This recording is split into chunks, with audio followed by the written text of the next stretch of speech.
Hi guys, everybody good morning. இன்றைக்கி பார்த்தீங்கன்னா market ஒரு 110 பாயிண்ட் இந்த லெவலில் தான் ஓப்பன் ஆச்சு. ஸோ மேலே எங்கேயுமே ஓப்பன் ஆனதுமே கொஞ்சம் நேரம் அரைச்சிட்டு இருந்தான். அரைச்சி முடிச்சுட்டு மார்க்கெட் மேலே வந்து க்ளோஸ் பண்ணான். ஸோ மேலே வந்து க்ளோஸ் பண்ணதுமே எனக்கு கன்ஃபார்ம் பையிங் தேவைப்படுது. ஸோ நான் மார்க்கெட் ஓப்பன்லேருந்து கொஞ்சம் என்னுடைய லெவலில் இருக்குதுன்னா என்னோடய லெவல்லேருந்து கொஞ்சம் மேலே கன்ஃபார்ம் ஆகட்டுன்றதால வச்சுருந்தேன்.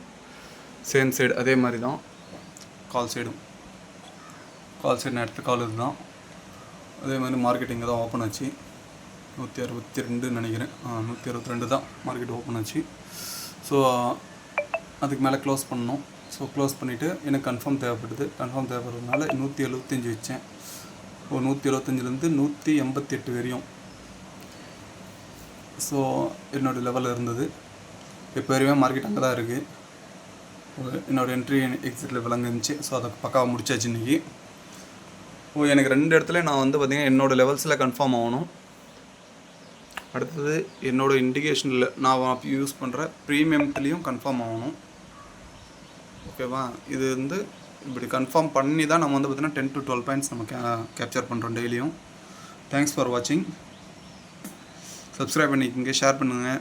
நிறைய விஷயம் இந்த மாதிரி நடக்குதுன்னு தெரியணும். I am not a SEBI registered. This video only by education purpose. Thanks for வாட்சிங். இன்றைக்கி தோல் இதுதான் என்னுடைய இது. ஏன்னா போய் சொல்கிறேன்னு சொல்லக்கூடாது இல்லையா? அதுக்காக தேங்க்ஸ் ஃபார் வாட்சிங். இண்டிகேட்டர்ஸோட ரிசர்ச் எல்லாம் போயிட்டுருக்கு. நெக்ஸ்ட் அதுதான். தேங்க்ஸ் ஃபார் வாட்சிங்.